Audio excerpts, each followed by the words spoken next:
First thing you need is a high horsepower, hyper tough recuperating saw. Makes all kind of good noises.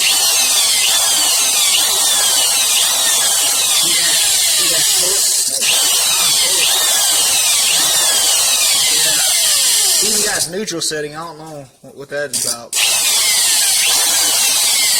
I haven't quite figured out how to put it into drive yet though. This is Sawzall 2.0. You get a stick, tape, blade. You can cut anything you want to, high, low, far away, any length of stick. You can tape another stick to this stick, make it longer.